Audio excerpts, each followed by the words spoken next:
Muito bem, boa tarde a todos. Nós estamos iniciando mais um evento aqui da programação técnica cultural da Biblioteca Sabesp.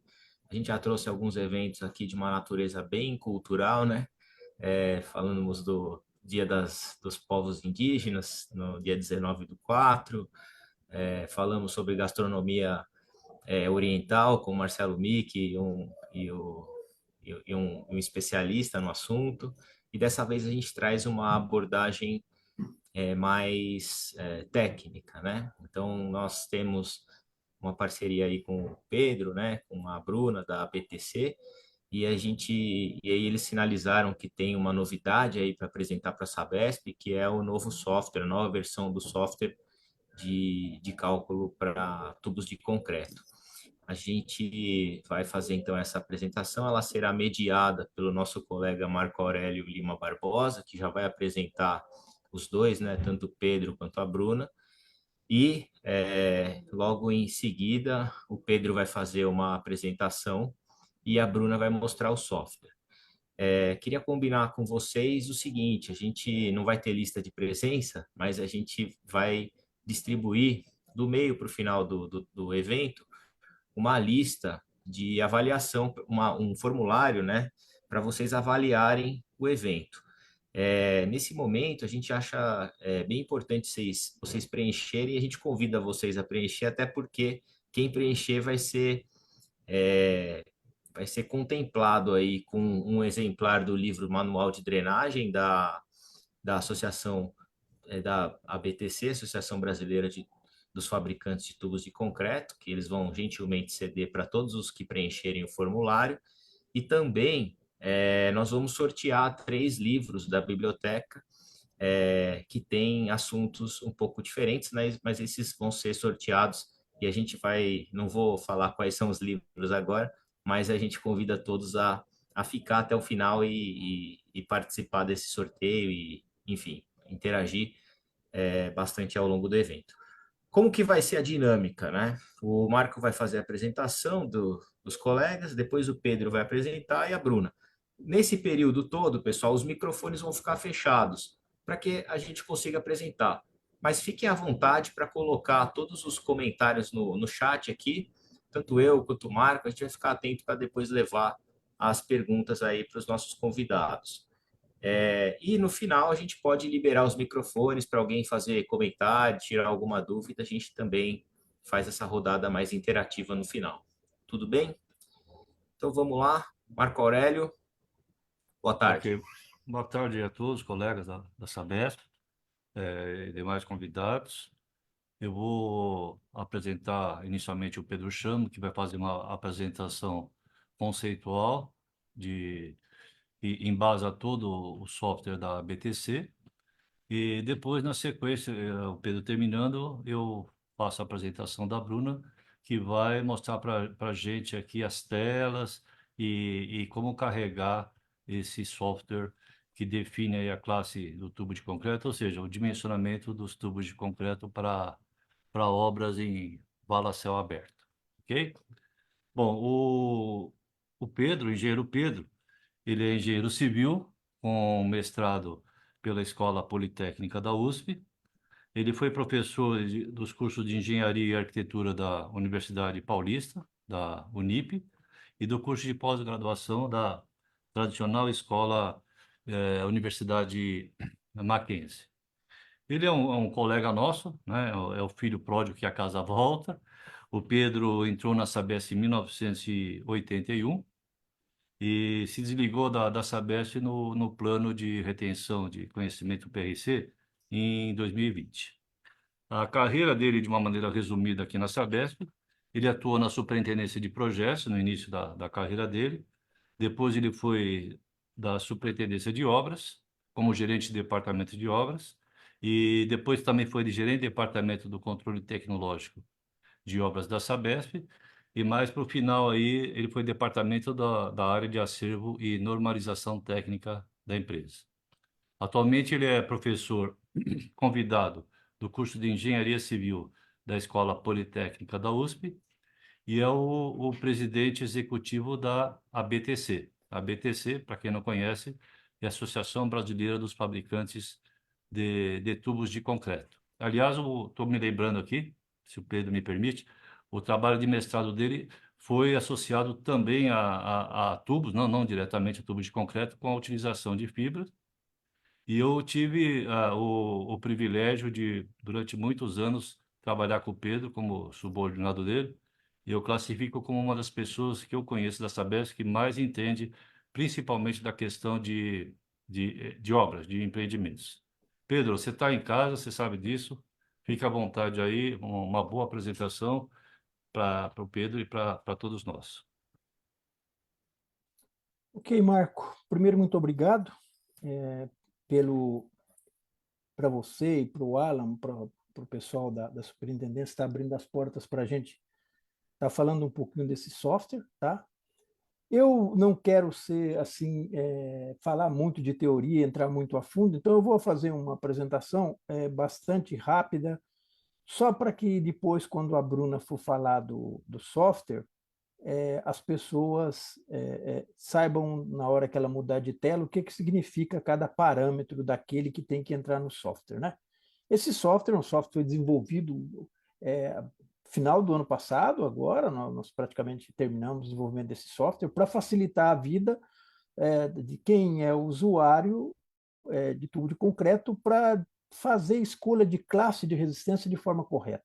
Não correr o risco de comprar um tubo e estar subdimensionado para uma determinada utilização. Tá? Então, basicamente é isso. Eu tenho uma apresentação aqui que eu já fiz ela outras vezes, mas em alguns slides eu vou estar pulando isso aí.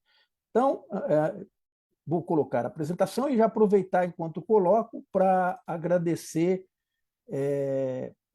a todos que estão aqui presentes para ver isso aí que a gente vai passar, né? Especialmente ao Alan e o Marco aí, que viabilizaram a gente estar mostrando isso, né? Primeira coisa, está no modo apresentação, todos estão vendo, está ok? Sim, Perfeito, Pedro, perfeito. Tá, então vamos lá, então vamos começar. Então, o lançamento dessa nova versão do software, de classe, para cálculo da classe de tubos, né? Isso aqui tem uma finalidade muito grande, principalmente para projetistas e para quem trabalha em projeto. Mas, de um modo geral, todos os engenheiros podem fazer uso disso. Tá. Então, primeira coisa, muito rapidinho, o que é a BTC? A BTC é uma associação, né, sem fins lucrativos. Foi fundada em 2001, tem vários associados, né? Entre os associados nós temos fabricantes de tubo, de aduelas, fornecedores de matéria-prima, maquinários, né?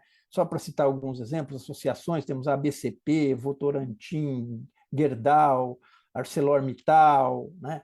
A Menegote, TGM, fornecedores de equipamentos, quer dizer, outras cimenteiras também, que são associadas nossas. Eu falei da Votorantim, tem Intercement também. Tá? A missão principal nossa da BTC é desenvolver projetos e ferramentas para promover a qualificação dos produtos no mercado consumidor, divulgando boas práticas e principalmente focando que é fundamental atender norma técnica. Né? Produtos, eu só consigo avaliar se um produto tem uma qualidade adequada quando ele atende requisitos normativos. Então, a gente preza muito para que o pessoal atenda às normas ABNT. Tá?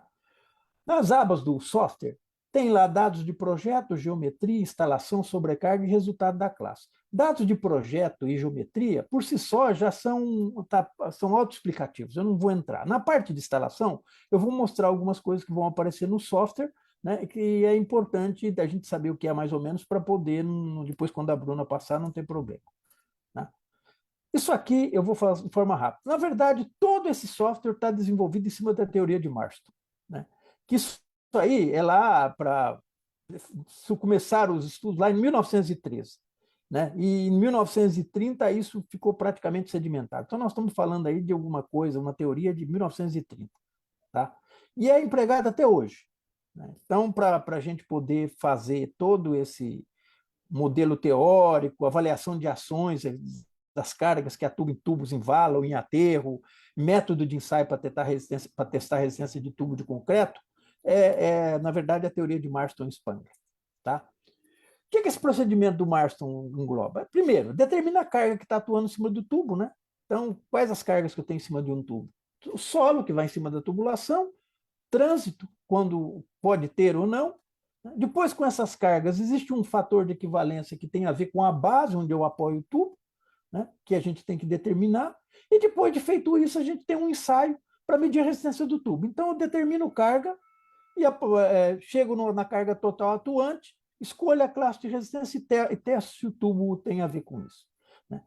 A resultante das cargas que atuam sobre o tubo, ela depende basicamente do tipo de instalação, se o tubo está em valo ou em aterro. Por que eu estou falando isso? Porque a gente vê muito aí na praça o pessoal dando classe de resistência em função só da profundidade. Não, depende do tipo de solo, de profundidade, do tipo de instalação, se é valo ou aterro, depende de uma série de parâmetros, não só da profundidade. Né?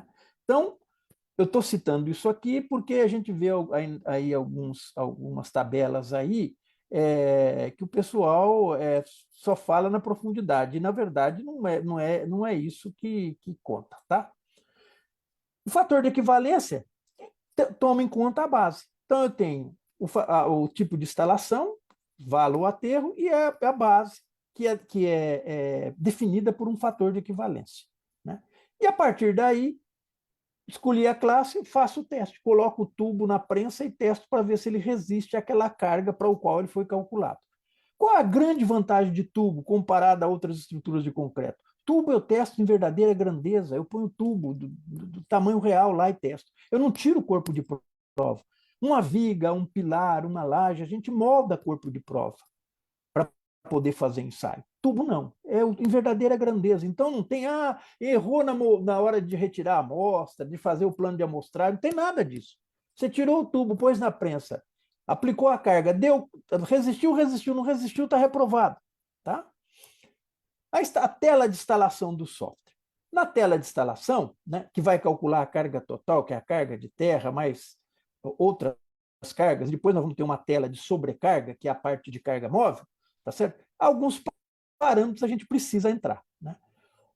Para eu calcular a carga, a carga de um tubo na vala é um coeficiente para a vala, vezes o gama, o peso específico do solo, vezes a largura da vala ao quadrado. Na situação de aterro, é o coeficiente de Marston para aterro, vezes o gama, que é o peso específico do solo, vezes o diâmetro ao quadrado.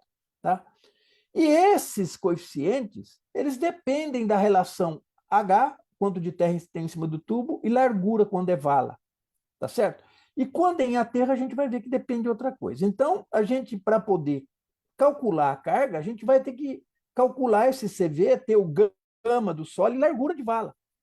Vou ter que ter o coeficiente de Marston para aterro, o diâmetro externo e o gama também, lá no caso de aterro. Então, no software, o que vai acontecer? Nós vamos precisar calcular esses coeficientes, ter o gama, calcular o CV, e com a largura da vala, também a gente precisa ter a largura da vala, tá certo? O CV, ele depende do lambda, que é H, esse H aqui sobre o B, para eu entrar numa tabela, com o tipo de solo, com o gama do solo, tá certo? Que eu estou usando, e com o fator de atrito interno do solo, que eu vou mostrar depois, e o coeficiente de Rankine, para a gente poder achar esse CV aqui para pôr na forma. Né? Aqui eu pus a figurinha para a gente poder ver. Né? Esse parâmetro que vai entrar junto com aquele lambda lá, o KU é o coeficiente de impulso do solo, com o coeficiente de Rankine, né? E o atrito com a parede da vala, e o outro é só em solo com o coeficiente de atrito do solo, o coeficiente de impulso. Tudo isso é tabelado, pessoal. Olha, o KU e o KU', olha, tenho eles aqui. Para cada tipo de solo, eu tenho um valor de KU igual a KU' e tenho o gama do solo. E a largura da vala, no caso do software, nós colocamos diâmetro externo mais 0,60. Mas isso o usuário vai definir. Por que nós deixamos padronizado assim? Porque, no mínimo, eu preciso de 30 de cada lado do tubo para poder conseguir fazer o aterro e compactar aquele solo na lateral. Então, o mínimo é 60. Agora, isso vai depender do quê? Do tipo de escoramento, da profundidade da vala, de uma série de parâmetros que o usuário vai ter que ver e definir a largura que ele quer. Se ele tiver com a vala sem escoramento, diâmetro externo do tubo mais 60 passos. E aí eu calculo esse CV com uma formulazinha. Ó. Aqui, o alfa que entra lá, ó, 2KU, nós já mostramos o KU antes na tabela. O lambda V é o HS, que é quanto de terra tem em cima do tubo dividido pela largura da vala. Coloco lá, logaritmo neperiano, esse alfa' está aqui. Acabou, está calculado, facinho para pôr na fórmula e calcular. Esses parâmetros embaixo são todos conhecidos. Posso também, quando eu não tenho software, fazer manual. Tem algumas tabelas por aí, ó, que tem o lambda e o A. O que é esse A aqui? Material granular, ó, KU0194, né? Que é o material que tem um KU de 094 e tem o gama que a gente já viu aqui atrás. Para 01924, o gama é 19. Está aqui. Então, para cada coluna daquela, eu vou ter um KU e um gama. Eu entro na tabela aqui, interpolo, se precisar interpolar, e acho o valor do CV e entro lá. Então, eu posso ou calcular através da fórmula, que é o que o software faz, ou eu posso através de tabela. Se eu tenho que fazer um cálculo só, fica simples com uma tabelinha dessa. Mas, na verdade, quando eu tenho muitos cálculos, o software ajuda muito. Tá? Então, com isso, eu calculo aí. Como eu já disse antes, a largura da vala tem que ser compatível com a necessidade de espaço que eu preciso para executar. Na norma 17.015, que é a NBR de execução de valas, tem lá a largura de vala que eu devo adotar para uma determinada profundidade, para o escoramento, se tem junto ou não, se vai compactar ou não, e para o diâmetro do tubo. Isso está lá na 17.015, está aqui. Ó. Então, lá, de acordo com o diâmetro e a profundidade e o tipo de escoramento, eu tenho aqui as larguras de vala na tabela. Isso está na norma, eu entro lá e tiro. Como eu já disse, no software nós padronizamos DE mais 0,60, 30 de cada lado, partindo do princípio que eu não vou ter escoramento. Tá? Outra coisa, essa largura de vala, aquela fórmula para vala, ela vale até uma determinada largura. Por quê? Porque a partir quando eu aumento demais a largura da vala, eu não conto mais com o atrito da parede da vala, do aterro na lateral, com o atrito da parede da vala. E essa largura, a partir do qual a fórmula de vala não vale mais, é chamada largura de transição. A partir dessa largura, eu tenho que calcular já para a situação de aterro, que é a situação mais desfavorável. Porque na situação de aterro, eu só conto com o atrito interno do solo, eu não conto com o atrito na parede da vala. Tá? O software já faz isso automaticamente. O que o software faz? Ele calcula para vala e para aterro, e se ultrapassou a largura de transição, ele já me remete direto para a condição de aterro, já me calcula como aterro, já me dá o resultado de aterro. O software faz isso automaticamente. Se eu for fazer isso manual, dá um certo trabalho. Tá? Na condição de aterro, que a gente chama de projeção positiva, eu tenho também, para que achar esse CA, eu dependo do H sobre D, desse H que é quanto eu ponho tubo no solo e jogo terra em cima, o aterro H, dividido pelo diâmetro externo. Dependo de um negócio que chama razão de recalque. Dependo de uma razão de saliência, que é o quanto o tubo está fora do plano da base, tá certo? E dependo do KU. Então, aqui também, eu tenho os valores de RSD tabelados. Né? Tem a norma espanhola que manda adotar, no caso de um solo normal, meio. Se eu tenho uma base em rocha, 1. Se eu tenho um solo não bem compactado, deformável, 0,3. Então, aqui eu já tenho o RSD daquela que eu falei que precisava aqui. Tá? E o software vai fazer isso aí. Tá? O HS, que eu preciso também, que é esse H que está em cima do tubo aqui, também eu tenho aqui. O que acontece aqui? Acontece o seguinte, o P que aparece aqui, esse H aqui, que é a taxa de projeção, que a gente fala, na verdade é o quanto o tubo está fora do terreno. Então, vamos supor, o tubo tem D. Esse H aqui, pensando aqui, isso aqui 0,7, o H 0,7, 0,8 de D, sei lá. Então, eu vou entrar com HA de 0,8, 0,7, 0,6, o quanto do tubo está fora do solo natural, porque uma parte do tubo, a boa prática manda que eu acomode a bolsa dele numa cavidade para ficar com todo o corpo dele apoiado no solo. Tá? E aí eu tenho as formulazinhas também aqui, que como eu tenho lá para vala, eu tenho as fórmulas para aterro aqui. Tá? tem aqui o desenho e as fórmulas de aterro, que também calcula aí o valor do CA, tá? Que é o coeficiente de Marston para aterro. Isso aí também pode ser obtido através de tabela. Se eu vou fazer manual, aquilo ali dá muito trabalho para fazer na mão essa conta, porque aqui tem um plano de igual recalque que eu tenho que calcular. Então, essa fórmula aqui, eu tenho que jogar os parâmetros que eu não conheço por um lado e deixar o valor do outro lado, e por método de ir fazendo tentativa até que os valores se igualem. Isso um software faz brincando, mas na mão isso dá um trabalho danado. Então, existem as tabelas que o Zeidler bolou, que ele adota para aterro com taxa de projeção positiva o KU de 0,19124 e para projeção negativa 0,13. Então, se a projeção positiva, eu venho nessa tabela aqui, RSD vezes P, que varia de 0 até 2, eu vejo qual é o valor, o HS dividido pelo diâmetro, entro aqui também calculo os valores manuais. Isso tudo o software vai fazer automaticamente. O software vai pegar esses valores. Isso aqui é o coeficiente de Rankine vezes o coeficiente de atrito do solo. Isso aqui é o coeficiente de empuxo vezes o coeficiente de atrito, que vai aparecer lá no software. A partir daí, eu tenho a carga total, tá? de terra. Que eu, depois, a carga total, que eu vou incluir nessa carga total a carga móvel, que é a sobrecarga, que é rodoviária, pode ser ferroviária, etc. Eu divido por um fator de equivalência, que eu falei anteriormente, que depende da base, aonde eu vou assentar o tubo. Se é uma base simples, é uma base de primeira classe, se é uma base condenável, se é uma base de concreto, etc. As bases são assim, olha. O FE vale 1,1 quando eu tenho uma base condenável. Isso aqui a gente não recomenda, em hipótese nenhuma, adotar. Por quê? É quando eu estou com o tubo apoiado, só nas bolsas, eu estou com o corpo do tubo suspenso. Então fica como se fosse uma viga biapoiada nas bolsas. Eu não posso fazer isso. O certo é eu começar a fazer, no mínimo, com uma base comum, que é onde eu faço uma cavidade e acomodo a bolsa, para o corpo do tubo ficar apoiado no solo.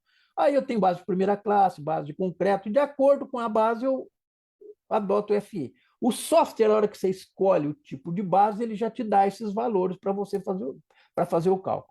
E a base de concreto, que varia de 2 a 4, de acordo com o tipo dessa base que eu vou fazer, aqui tem os valores de 2 até 4, para eu poder... aqui, se eu estou com um quarto, eu tenho uma laje e um berço de meio, um berço de um quarto, eu estou com um fator de equivalência aqui de 2,2. Se eu tiver o berço indo até metade do tubo e eu tiver com o solo sem compactação, 3. Se eu tiver com o solo aqui compactado, já vai para 4. Então, aqui são as várias alternativas das bases de concreto que eu tenho, que o software também, na hora que você escolhe, ele te dá. Isso aí. Aqui um exemplo de base condenável. Olha, o cara foi assentar tubo, põe tudo em cima de pedra, ó, todo tubo apoiado só na bolsa. Ó. O tubo não é calculado para trabalhar dessa forma, ele é calculado para todo o corpo dele estar apoiado no solo, para distribuir a carga ao longo do corpo. Aí eu não faço isso, o que é? Eu provoco fissura no tubo. Aí o cara diz, o tubo não presta. Não, não é, que você está fazendo errado. Você tem que calcular, projetar e executar conforme foi projetado. Aqui uma base comum, olha, uma cavidadezinha aqui para acomodar a bolsa para o corpo ficar todo apoiado. Ou eu faço embaixo uma camada do solo da própria escavação, ou se eu tiver com material lá sobrando, um material, uma areia, qualquer coisa, eu jogo, acomodo o tubo também. Isso aqui também é uma base comum. E a base de concreto seria isso aqui. Eu tenho uma base, uma laje, aí eu coloco uma tábua na lateral aqui e faço o berço. Até um meio do tubo, se for necessário, ou um sexto, um quarto, meio. Então, e esse concreto aqui do berço, eu jogo um concreto com uma fluidez um pouco maior para ele penetrar embaixo do tubo, para poder o tubo ficar apoiado em todo esse berço. Por quê? Quando eu ponho o tubo em cima da laje, ele vai ficar com as bolsas apoiadas na laje e ficar com uma parte do corpo suspensa. Então, quando eu jogo o concreto aqui embaixo, o fluido ele penetra embaixo. Tá? E aí, para aterro com projeção positiva, também eu tenho aqui os vários tipos de bases também, tá? Para adotar. E calculo o fator de equivalência de acordo com aquelas bases. Tem alguns parâmetros que eu entro na fórmula aqui, que depende da classe da base, se é condenável, comum, primeira classe ou concreto, aí, em função disso, eu tenho esse N aqui, tá certo? Para pôr aqui. Depois, eu tenho a taxa de projeção do tubo, que é aquela percentual do tubo que está fora da cavidade, tá certo? Que vai variar de acordo com o tipo de base que eu tenho também para colocar na fórmula. Isso aqui está aqui.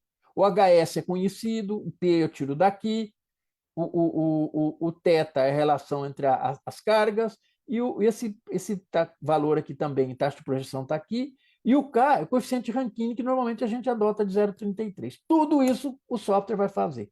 E tubo instalado com projeção negativa, eu sigo o mesmo critério de vala por segurança. Sobrecarga. O que o software adota como sobrecarga? O software adota o TB 450, que é da norma de pontes, da NBR 7188. Eu tenho lá na norma o TB 24 e 45. Antes era 30 e 45, agora acho que é 24 e 45. Nós pegamos o TB 45, porque o outro TB é usado para vicinal, aquela coisa toda. E aí você calcula por um lugar, quando você imagina que não vai passar trânsito com carga pesada, e passa, e eu estou subdimensionado. Então, por segurança, como isso não acarreta um superdimensionamento, nós adotamos o TB 450. E em função do TB 450, que é um caminhão aqui de 45 toneladas, tá certo? Eu tenho as formulazinhas para calcular. Isso aqui, o pessoal normalmente calcula com uma fórmula só, mas não é assim que faz. O software vai fazer do jeito correto. O que o software faz? Ele calcula esse HCl aqui e o HCT, tá certo? O HCl e o HCT. E ele tem 3 fórmulas para eu calcular. Então, existem 4 fórmulas para considerar o efeito de uma roda, de 3 rodas, de 6 rodas e 2 rodas. Esse último aqui, normalmente, efeito de 2 rodas, não se usa. Então, o que a gente faz? Calcula o HCl, que é 0,93 para o TB45, e o HCT, que é 1,07. Então, o HCl, 0,93. Se a altura de terra em cima do tubo, o HS da superfície até aqui em cima do tubo, for menor que 0,93, eu uso essa primeira fórmula. Para a quantidade, quando eu tenho até 93 centímetros de terra em cima do tubo, eu ponho essa primeira fórmula aqui. Se eu tiver entre 93 e 1,07, eu tenho que usar essa fórmula aqui. Quando eu tenho de terra em cima do tubo de 93 até 1,07, eu uso essa fórmula. E se eu tiver com uma altura de terra em cima do tubo maior que 1,07, eu uso essa outra fórmula aqui. Então, acima de 1 metro e pouco, praticamente eu uso só essa fórmula. Mas para profundidades menores, tem diferença. E isso aqui é importante porque, para profundidades baixas, a carga rodoviária é muito significativa sobre a tubulação. E todos esses valores que estão aqui, todos esses parâmetros da fórmula estão aqui embaixo, que é tirado de norma, sem nenhum problema, os valores ali, ó. O L', o T, o L, o T', está tudo aqui embaixo. Facinho para calcular, tá? Então, eu tenho a carga total, né, que é a carga de terra que eu mostrei lá, se é em vala ou em aterro, mais a carga rodoviária, que eu acabei de mostrar agora, o TB45, no software. Se porventura eu tiver outras cargas, por exemplo, o cara, na hora de fazer a obra, ele começa a andar com equipamento de compactação em cima do tubo. Isso não pode, porque o tubo não é calculado para isso, às vezes. Aí você vai sobrecarregar, você pode provocar fissura no tubo. Então, se eu quero andar com determinados equipamentos sobre a tubulação, eu preciso prever no meu cálculo isso.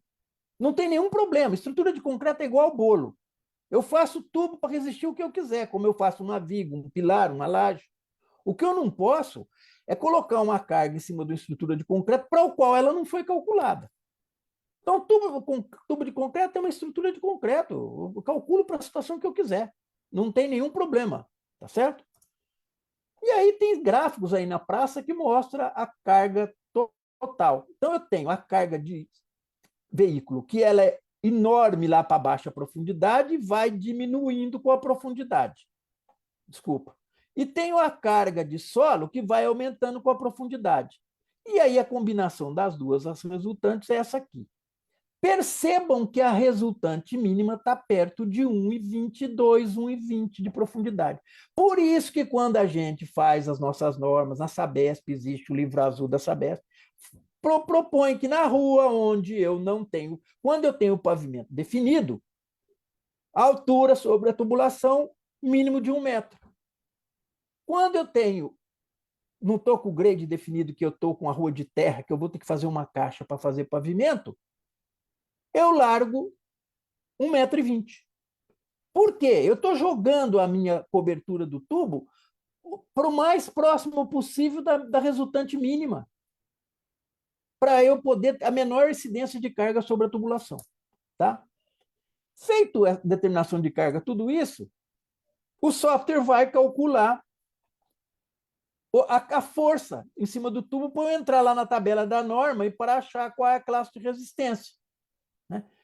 Por que a gente está multiplicando por 1,5? Porque esse software depois ele dá origem ao software de cálculo de armadura. E quando eu vou calcular a armadura, eu calculo por estado limite último, para carga de ruptura. E a norma ela me permite eu escolher a classe do tubo pela carga isenta de fissura e pela carga de ruptura.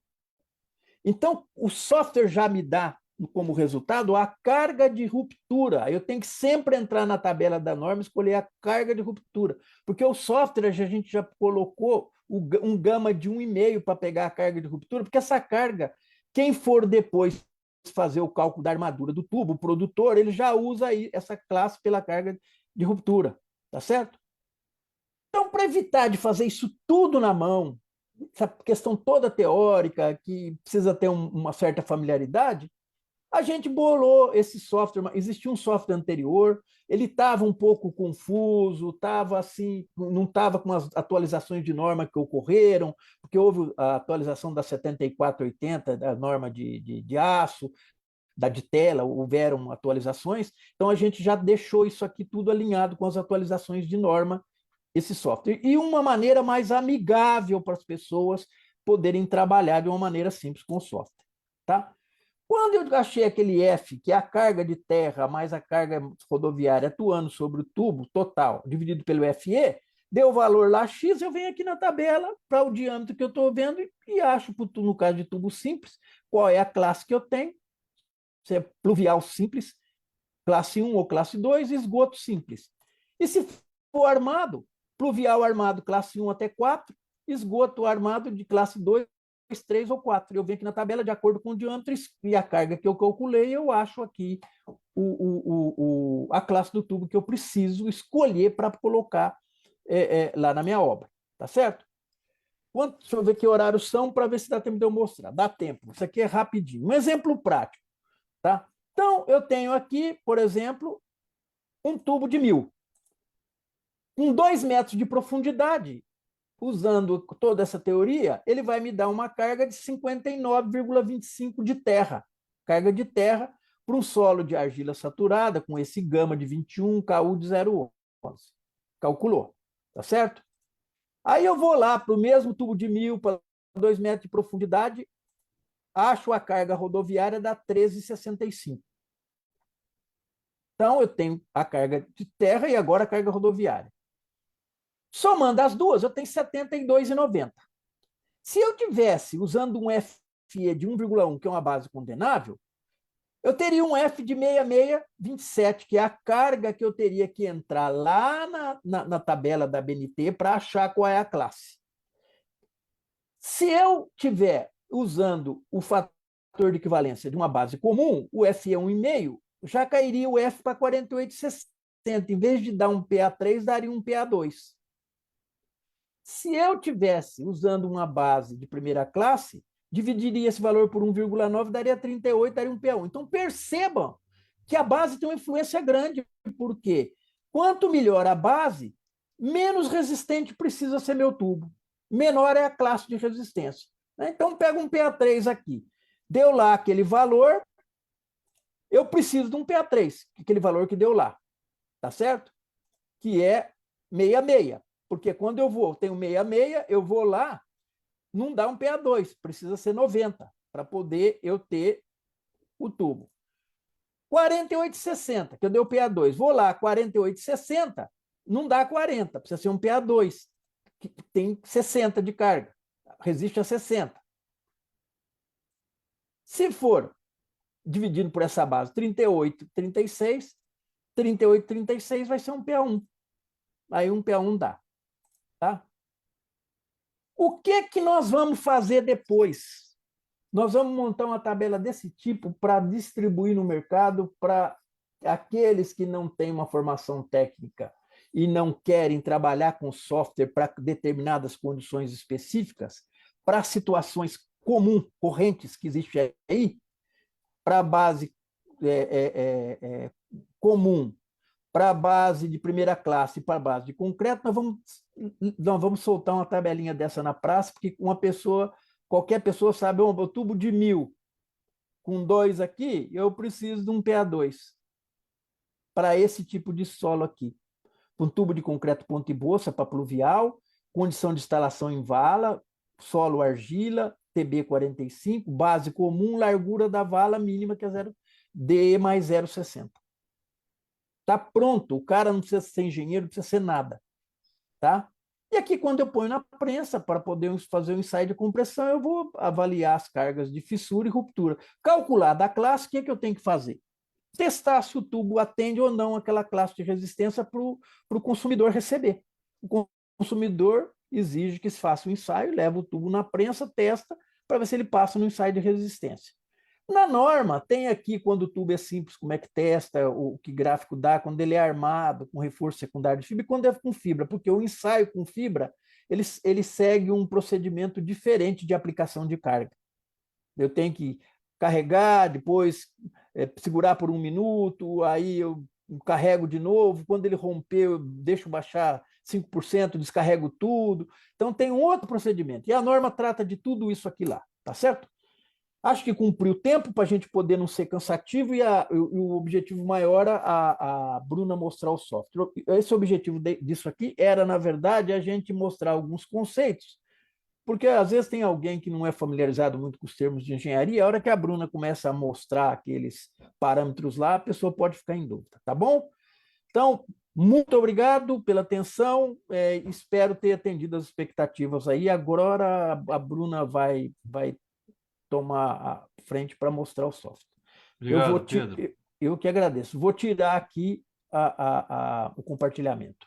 Parabéns aí pela apresentação, engenheiro Pedro. Obrigado. Foi bem esclarecedora. O Alan já comentou que essa exposição está sendo gravada lá no Workplace, né? Então ficaria disponível para quem quiser rever alguns conceitos. Então agora eu vou chamar a Bruna Toscano. Ela é formada em Engenharia Ambiental pelas Faculdades Oswaldo Cruz, formada em Gestão Ambiental pela USP. Ela atua já há 12 anos como responsável técnica pela Associação Brasileira de Tubos de Concreto. Bruna, seja bem-vinda, fique à vontade aí para compartilhar. Ela vai mostrar aí as telas dessa atualização de software, né, que define aí a classe do tubo de concreto em função dessas características de carga móvel e carga de solo, e, enfim, que o Pedro, de uma maneira exemplar, explicou. Fique à vontade, Bruno. Bem-vinda mais uma vez. Muito obrigada, Marco. Boa tarde a todos. Então, nessa parte da apresentação, eu vou demonstrar na prática os conceitos apresentados pelo Pedro e explicar um pouco do funcionamento do nosso novo software para a especificação da classe de resistência de tubos de concreto. Então, aqui, compartilhar minha tela para mostrar desde o ícone do software para vocês. Clicando nesse ícone do tubinho, é um tubo de concreto, o ícone, o software vai abrir uma página... Oi? Desculpa te interromper, mas essa certamente é uma pergunta que o pessoal vai fazer. Então, eu sei que você está começando pela parte mais básica, que é tendo o ícone, mas será que a gente pode dar um passo atrás ainda, ou seja, você mostrar aonde está disponível o software lá no site da BTC? Porque é um software que é baixado lá, não é? Isso, eu ia mostrar no final, mas a gente já aproveita aqui e mostra nessa parte inicial. Então, o software vocês encontram para download gratuito lá no site da associação, que é o site www.abtc.com.br. Nessa aba aqui em cima tem uma guia chamada Downloads, e clicando em materiais técnicos, vocês vão ter acesso a todas as publicações técnicas que a BTC já fez e divulgou. Mas logo aqui na frente tem o software aqui em destaque. E o conteúdo do que tem nessa página, então, contém um software com download e uso gratuito. Ele é instalável em computadores com sistema operacional Windows e ele acompanha o manual de instruções, ou seja, o manual de uso do programa. Para fazer o download, então, é só preencher esse formulário abaixo, que aqui no final vai ser habilitado um link para ter acesso a esses 2 arquivos. No manual de uso já tem as instruções de como fazer a instalação do software. Então, aqui tem o passo a passo para abertura do programa, caso não encontre o ícone, tem as instruções de como achar esse programa no computador, e outras instruções de operação aqui bem detalhadas, acredito que mais detalhadas até do que a gente possa falar nesse evento aqui nosso. Então, voltando aqui na operação do programa, clicando no ícone do tubo, a primeira tela é uma página de aviso, então o software traz alguns avisos que são importantes para a leitura, para entendimento do que é essa ferramenta e como operá-la. E para prosseguir com a utilização do software, o usuário tem que clicar nesse botão escondidinho aqui, aceito. E essa é a primeira tela do programa. Então aqui o usuário vai fazer a identificação do cliente, ou seja, para quem que ele está fazendo esse projeto. Depois ele vai inserir informações sobre a obra em que o tubo vai ser instalado. Lembrando que para encontrar a classe de resistência do tubo de concreto, que é o objetivo desse software, já precisa ser conhecidas as características da instalação do tubo. Então é aqui nesse campo dados da obra que o usuário vai caracterizar e identificar essa obra aqui. E por fim, em dados do projetista, o usuário vai inserir as suas informações, ou seja, quem sou eu, projetista, né, o usuário que está operando essa ferramenta. Depois de preencher todos esses dados, ele vai continuar prosseguindo a utilização do software, ele clica no botão continuar, e aqui ele vai para a segunda tela, que é a tela geometria. Nessa tela, então, tem o detalhamento das características do tubo de concreto. Só um minutinho, deixa eu só passar essa... Ah, pronto. No campo finalidade, então, o usuário vai selecionar o tipo de líquido que vai ser conduzido no interior dos tubos, entre água pluvial e esgoto sanitário. No caso de redes de água pluvial, ou seja, de drenagem, o usuário vai poder optar por um dos 2 tipos de encaixe disponíveis, então, entre ponta e bolsa e macho e fêmea. Agora, se os tubos forem utilizados em redes de esgoto, o programa só habilita a opção do encaixe do tipo ponto e bolsa, porque isso é um requisito normativo, consta lá na norma do produto, que é a ABNT-NBR 8890. Então, para esgoto, ou nos casos de redes de drenagens que sejam comprovadamente contaminadas por esgoto sanitário, o tipo de encaixe disponível só é obrigatório o uso do tipo ponto e bolsa. Daí, em dados, o usuário vai selecionar o diâmetro nominal do tubo. No caso de tubos de concreto, esse diâmetro nominal ele se refere ao diâmetro interno da peça e depois o comprimento dele. Então, com todas as informações inseridas, para continuar, ele clica nesse botão continuar. Lembrando que a qualquer momento... Bruna, por favor, volta na geometria, por favor. Sim. Só para chamar atenção para a questão do comprimento pluvial e esgoto. Por favor.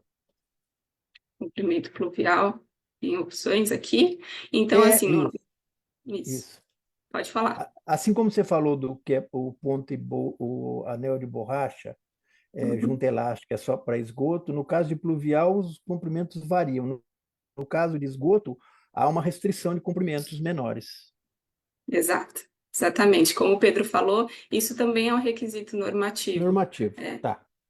Consta na norma do produto. Então, na próxima tela, na tela instalação, aqui o usuário vai caracterizar a obra que o tubo vai ser instalado. Então, primeiro ele vai selecionar o tipo de instalação. Como o Pedro havia comentado na apresentação dele, os tubos podem ser instalados em vala, aterro com projeção positiva e aterro com projeção negativa. E aqui do lado sempre vai ter um desenho esquemático caracterizando essa instalação. E o próximo campo que o usuário precisa preencher é dados do terreno, que aqui ele vai selecionar o tipo de solo do local da obra, que geralmente é o mesmo tipo de solo que vai ser utilizado para fazer o reaterro do tubo.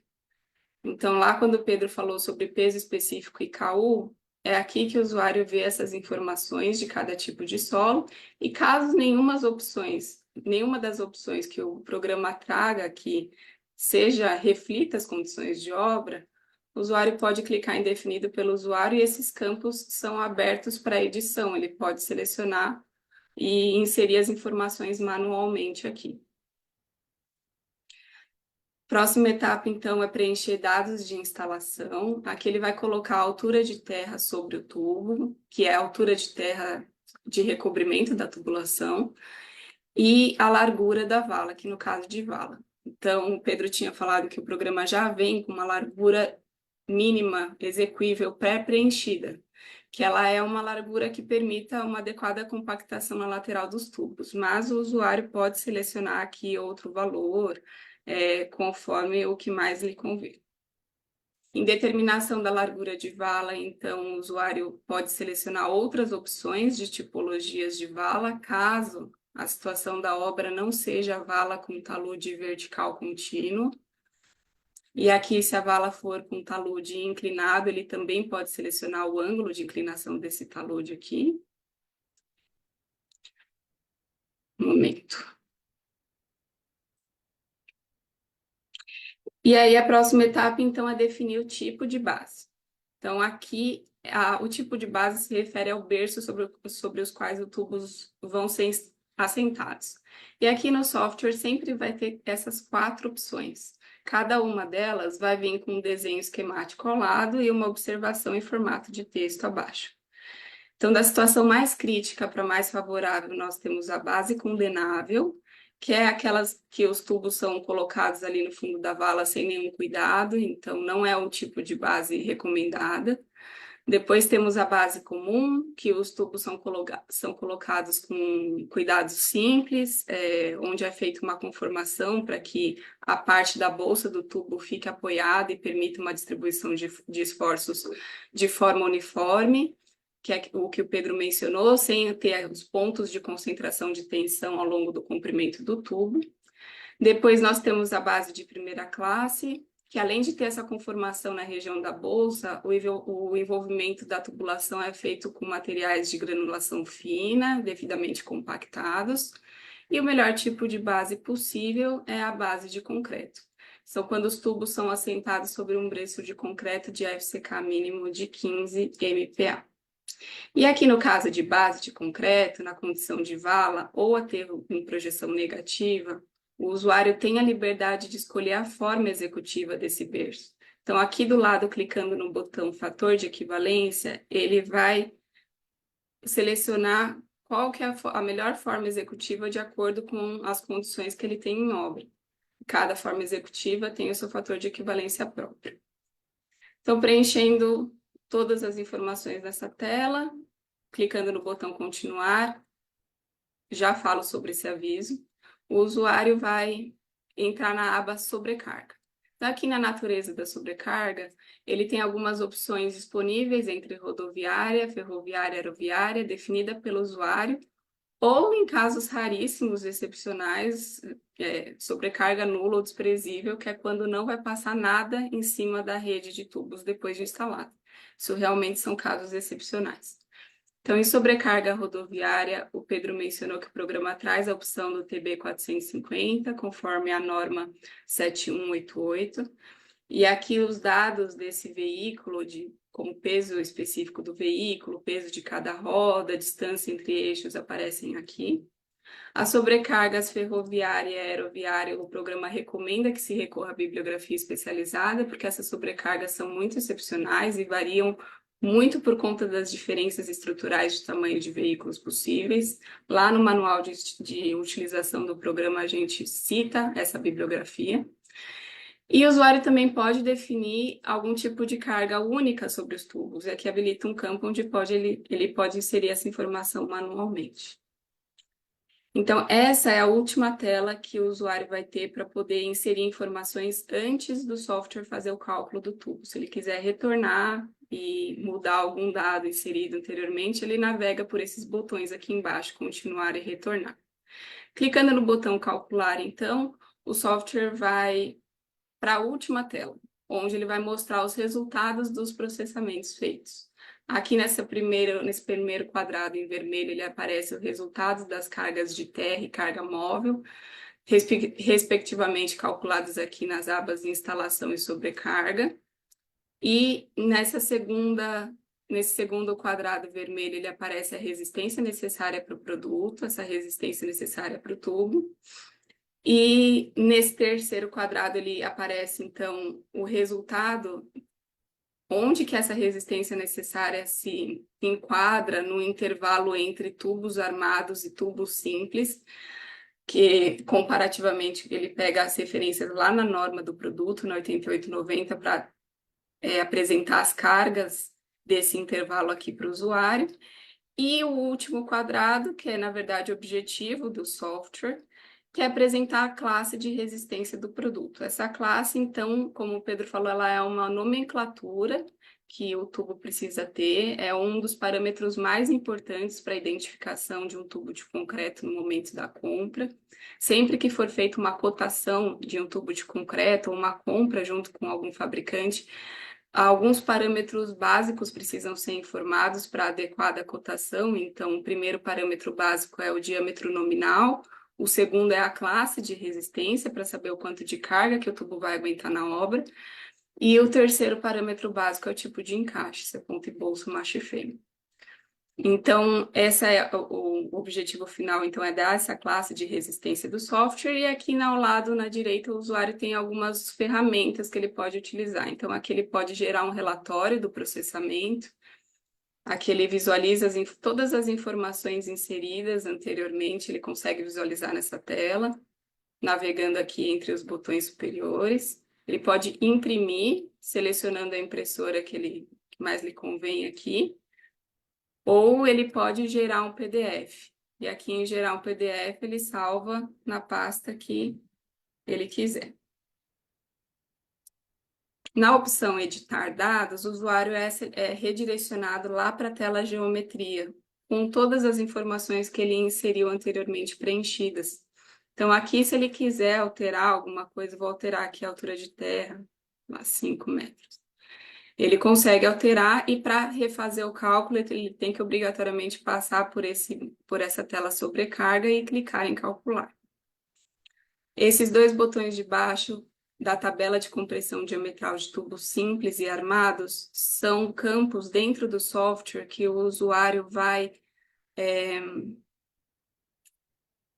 visualizar as tabelas de força mínima de ruptura e de fissura que constam lá na norma do produto.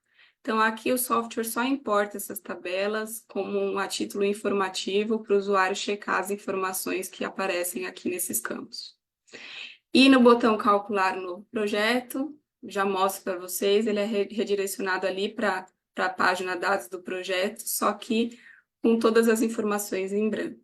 Então, antes de fechar o software ou calcular um novo projeto, se o usuário quiser gravar as informações obtidas no software, ele pode vir aqui e gravar. Esse é um arquivo que ele vai gravar, que ele só é lido por esse software. Então, se ele quiser transportar esse arquivo para outro computador, que tiver esse nosso software instalado, e ler esse arquivo sem precisar inserir as informações manualmente, tudo de novo, ele consegue.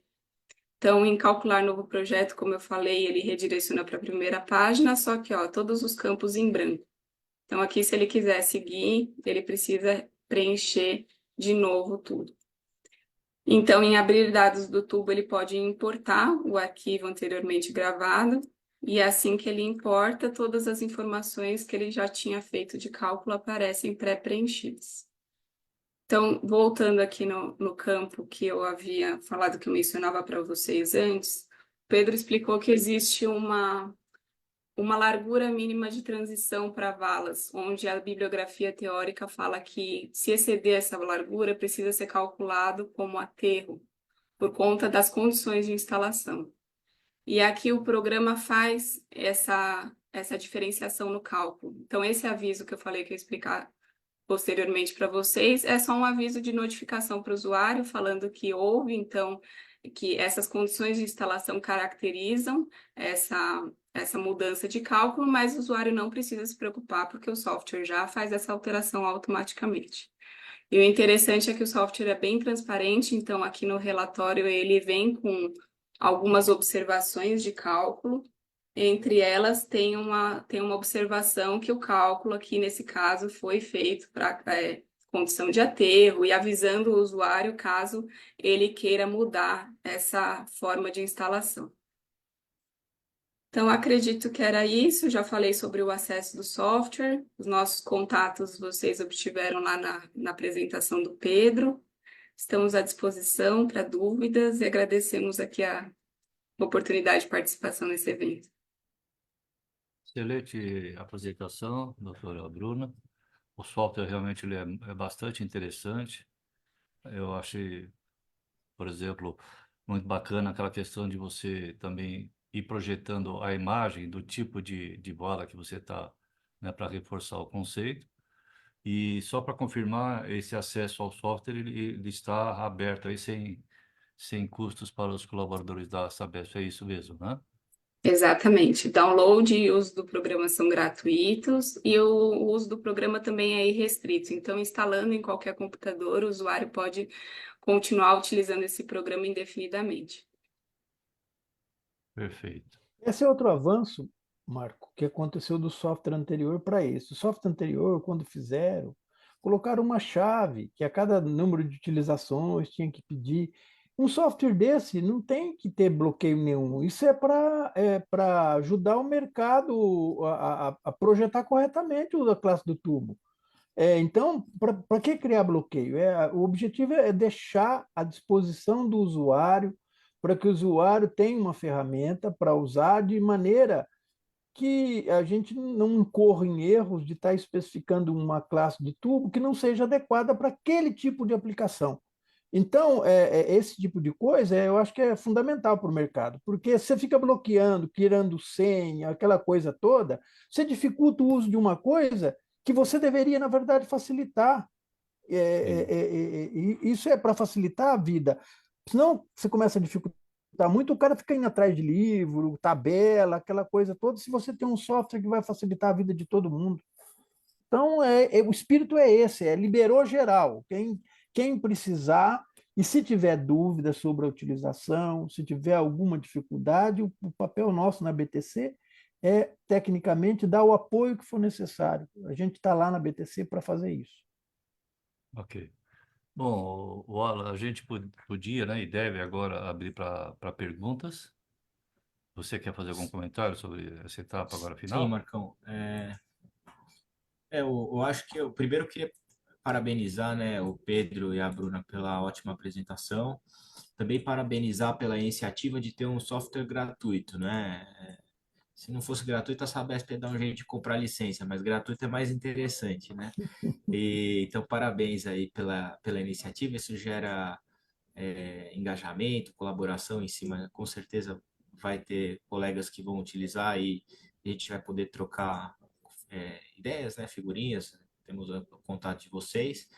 O que eu acho que eu queria reforçar também é que a gente colocou um link aqui no chat para vocês responderem, né, a avaliação do evento, e isso eu acho que é muito importante aí para a gente receber o feedback e ir podendo aprimorar, né, os eventos que a gente organiza, e também dar um feedback aos nossos ilustres convidados aí que participaram conosco.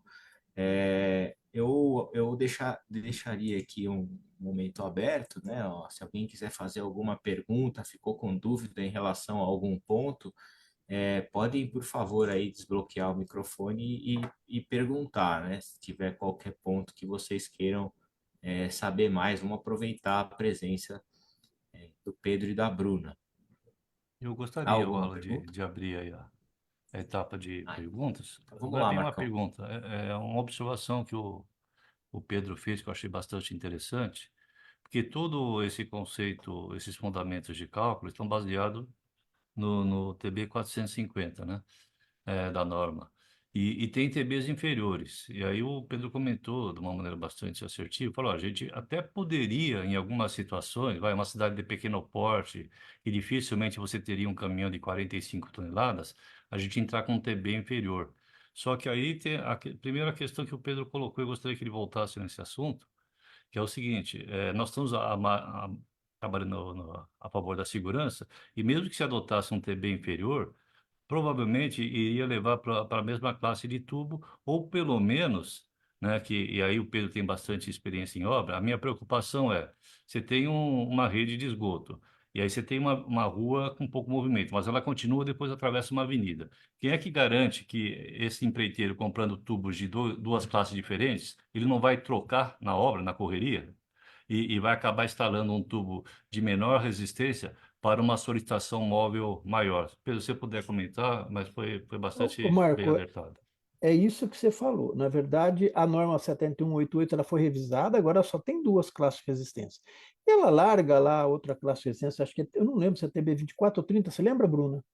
Se é 24 ou 30? Porque antes É era 24, 24. 240, né? E eles dizem que aquilo ali é só para vicinal, para cargas muito baixas. Agora, você veja só, a gente já viveu isso quando eu estava na Sabesp, vivi, vocês já viveram isso.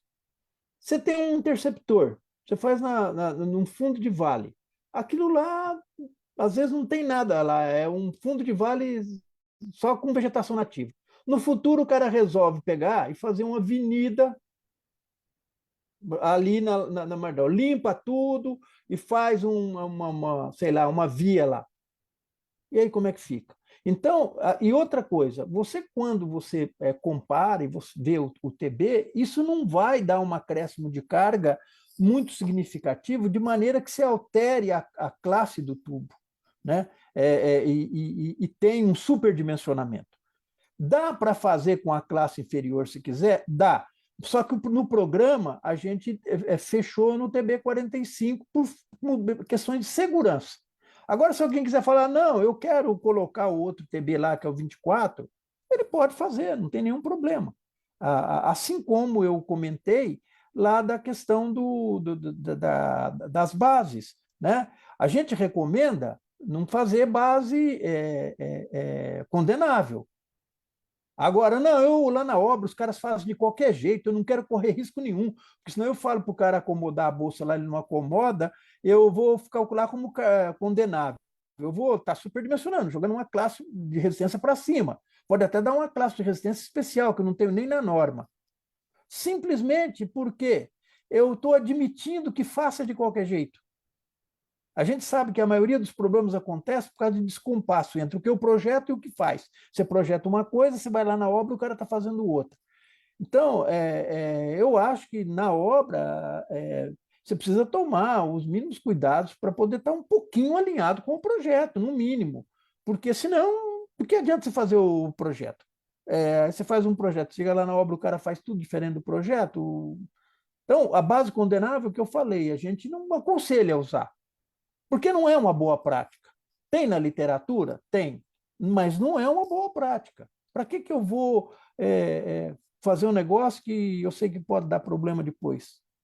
Então, a classe a resistência também para veículo, a sobrecarga de veículo, também a gente pensa nisso. Tanto que a gente largou lá aberto, ferroviária, largamos aberto lá outras sobrecargas lá, que a gente poderia pegar o trem tipo de norma e pôr. A gente deixou aberto, que são casos mais específicos. Estando aberto, o usuário coloca lá aquilo que, na verdade, corresponde à realidade dele. O software permite, como lá na largura de vala, você aumentar a largura de vala. Ó, isso aqui é o mínimo, mas eu estou usando escoramento contínuo, descontínuo, metálico madeira. Eu quero fazer uma largura de vala maior para poder acomodar o escoramento, ainda ter espaço para trabalho. Ok, não tem problema nenhum, põe no software. Mas a gente não deixa colocar menos de 30 de cada lado, já trava no pelo menos 30 de cada lado. Senão você deixar, o cara vai colocar lá 10 centímetros, isso é inexequível. Você não consegue executar, fazer uma boa execução com 10 centímetros de cada lado, você não tem espaço nem para uma pessoa entrar, quanto mais para se precisar piloar ou compactar na lateral, não há espaço. Né? Então, o software ele permite você fazer algumas coisas, partindo do princípio que algumas coisas a gente travou num mínimo aí com uma largura, para que é a boa prática, vamos dizer assim, para não incentivar uma prática inadequada. Entendi. Ô Pedro, uma última pergunta. Esse software ele está muito baseado em diversos parâmetros da fase de um projeto, né? Por exemplo, um projeto executivo. Então, você teria que ter uma noção boa através de uma sondagem por exemplo, do tipo de solo, qual vai ser efetivamente a profundidade da vala. E uma coisa, isso eu acredito que mesmo um projeto ruim deve ter essa informação. Mas o tipo de base, será que ele vem em geral no projeto de Hoje uma em obra dia não linear? fazem mais projeto executivo. Marco, eu já peguei projeto na Sabesp, eu tenho até um exemplo que eu mostrava, absurdo, o interceptor de Itapetininga que eu fiz, o interceptor de São Roque que eu fiz, a projetista fez um projeto executivo perfeito. Tinha tudo, tudo, tudo. Escoramento, o tipo de base, os pontos de sondagem, tinha tudo, perfeito. Eu tenho fotos até do projeto, que às vezes eu já apresentei, tem algum slide, eu não sei se a Bruna tem lá um recorte de um que eu fiz, se tiver, ela pode até mostrar. Mas isso hoje em dia eu não vejo muito mais. Simplesmente os projetos são projetos básicos. Eu não vejo muito mais projeto com muito detalhe. Agora, não dá para você executar uma obra de esgoto sem levantamento topográfico. É conduto livre, eu dependo de declividade, eu preciso ter isso. Uma obra de água, eu posso até falar para o cara, vai estar pressurizado, faz uma vala de 70 de ponta a ponta. Mas uma obra de esgoto e de drenagem é conduto livre, eu dependo de cotas topográficas. Se eu não tiver nivelamento e eu não tiver noção das profundidades, eu não tenho como é que eu vou executar uma obra de esgoto? Então, é o mínimo necessário para você fazer um levantamento topográfico e um nivelamento de terreno adequado para você estabelecer as profundidades. Por quê? Se você não tem profundidade, você não tem nem como determinar a classe do tubo. Agora, em esgoto e drenagem, é muito raro não saber. O tipo de solo, você tem como, se você não tem muita certeza de que tipo de solo você tem alguma coisa dentro do software que permite, a favor da segurança, você estipular lá o solo. Você não vai ter solos aí, você foi muito tempo gerente da área de solos lá, da Sabesp, lá quando a gente estava lá na Leopoldina, você sabe que a argila saturada, um peso específico de 21 quilonewtons, eu estou falando de um senhor peso específico, né? Você falar em 19, você pega 19, gama de 19, eu acho que você pega aí uma gama de um percentual de solos aí absurdo. Você vai Entendi. ter uma abrangência muito grande. Dá para uma razoável, vamos dizer assim, condição de acerto para você adotar. O cara que trabalha num projeto, uma área de projeto da Sabesp, ou um projetista contratado para fazer um projeto para a Sabesp, esse tipo de coisa eu acho que tem que ser, acredito, tem que é básico, né? Não dá para não ter essas noções básicas aí. Né? Ok. Obrigado, Pedro. Que é isso. Marcão, tem duas perguntas aqui no chat. Duas, eu acho que na verdade é uma só. Vamos lá. O Ricardo. Não, acho que são duas mesmo, vai. Vamos lá. Bom, o Ricardo, que pelo que eu entendi é de Franca, aqui, né, de São Paulo, depois pediu desculpa por estar sem microfone e câmera, mas ele fala aqui, ó, primeiramente, parabéns pelo evento. Gostaria de saber se o cimento que é utilizado no caso para esgoto sanitário é resistente a sulfato. Grato. Aí o Pedro talvez possa comentar um pouquinho em relação a esse aspecto que nos preocupa aí da resistência do concreto ao ataque do sulfato. Isso é um requisito de norma. A NBR 8890 coloca como requisito de norma que para esgoto seja utilizados cimentos resistentes a sulfatos. Isso aí é um assunto que o Dr. Marco Aurélio conhece muito bem, que são cimentos que têm um teor de C3A menor que 8%, para não reagir com o H2S. Né? Então, uma coisa que eu sempre bato na tecla quando eu estou falando alguma coisa sobre tubulações de concreto é que tubo de concreto para drenagem pluvial tem uma especificação e para esgoto tem outra especificação. O cimento para água pluvial, eu posso usar um cimento, qualquer tipo de cimento. Para esgoto, já tem um cimento que tem que ter resistência ao sulfato, são cimentos resistentes a sulfatos. Né? Alguns cimentos se enquadram aí. Nós que eu trabalhei, aprendi muito até com o Marco, com o pessoal de concreto lá na Leopoldina, quando trabalhamos juntos lá, a gente sabe que tem CP3 que atende isso, que tem CP4 que atende isso, e às vezes até CP2 que atende isso. Atende esse teor de C3A menor que 8%, que é um componente que está lá, o aluminato tricálcio, que tem no cimento. Né? Existe o CP5, a ARI, RS, que é um de alta resistência mineral, resistente a sulfato, tem os RS da vida aí. Então, isso é uma condição de norma, é um requisito normativo que precisa ser obedecido, porque isso tem a ver com a durabilidade do componente. O componente pode até estar calculado certinho, resistir aos esforços, mas a questão da durabilidade fica comprometida se eu não produzir um concreto adequado. A absorção do tubo de concreto para esgoto é menor do que para pluvial. Pluvial é 8%, para esgoto é 6%. E a absorção tem a ver com o volume de vazios na massa, onde eu posso ter a penetração de gases. Então, tem requisitos normativos específicos para tubo para esgoto. É só e tem que fazer assim. Por quê? Infelizmente, o mercado quer comprar. Eu não gosto de entrar em parte comercial, não entro em assuntos comerciais dentro da BTC, mas as pessoas querem comprar preço. E a gente tem que pensar que tem que comprar o produto adequado para a aplicação que eu vou fazer, e não o mais barato. Por quê? Aí o cara vai te vender qualquer coisa, e se você não tem fiscalização para checar a qualidade, você acaba recebendo qualquer produto. Né? Eu acho que isso aí, dessa questão da resistência ao esgoto, o Marco conhece a fundo mais do que eu esse assunto, que ele trabalhou muitos anos na área de concreto lá na Leopoldina, sabe até mais do que eu sobre isso. Excelente resposta, Pedro. E ficou esclarecido, Ricardo? Agora eu estou te vendo aí. Beleza. Bom, a gente tem mais um comentário, e aí eu pergunto se tem mais alguma pergunta. Se tiver, eu aguardo para a gente para eles responderem. Tem? Eu Parece que gostaria não. agora me ocorrer uma Opa, vamos pergunta, lá. Wallace, se me Vai lá, Marcão. permite. Vai lá. Deixa eu só, antes de O, você perguntar, eu só queria reforçar aqui para vocês preencherem lá a pesquisa de avaliação, que daqui a pouco a gente já vai fazer o sorteio, tá? Até agora nós estamos com 16 respostas, como tem praticamente o dobro de pessoas, aqueles que não preencherem não vão ser contemplados aí, né? Tanto com o livro da BTC, do Manual de Drenagem e Esgoto Sanitário, quanto com o sorteio dos exemplares, tá bom? Vai lá, Marcão.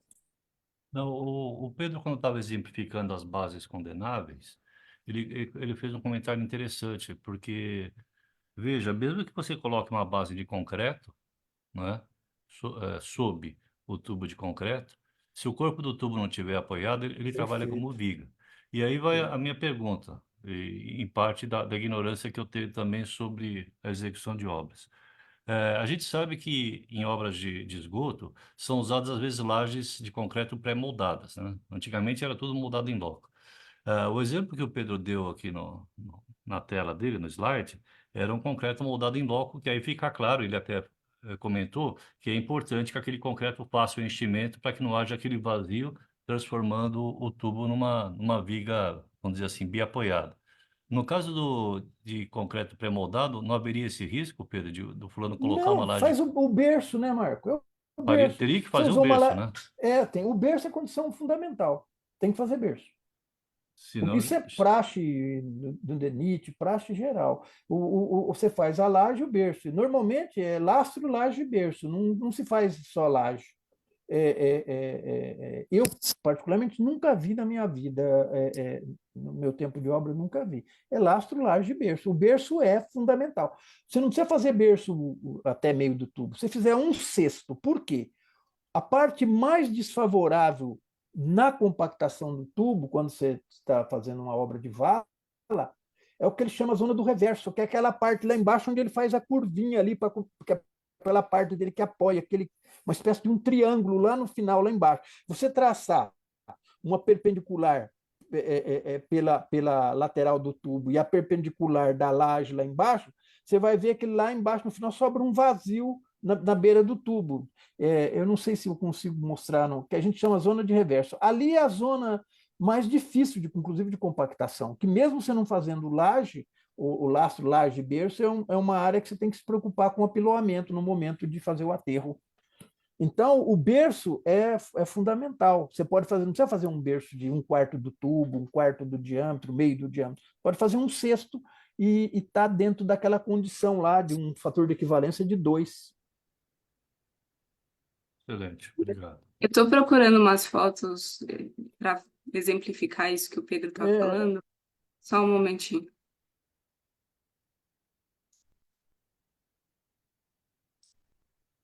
Se mostrar a foto, fica mais visível. Bom, enquanto isso, eu vou colocando um comentário aqui, ó, a colega Lidiane Blanc. Cumprimento os organizadores desse evento e parabenizo ao Pedro Chama e à Bruna pela excelente explanação. Certamente uma importante ferramenta de trabalho. Muito obrigado, Lidiane. Obrigado. O Ricardo também agradeceu. Agradeço ao senhor Pedro pela resposta e com rico conhecimento. Acredito que eu tenho uma foto aqui. Deixa eu compartilhar minha tela um momento.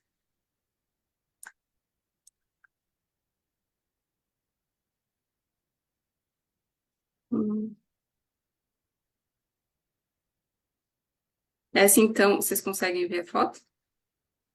Sim.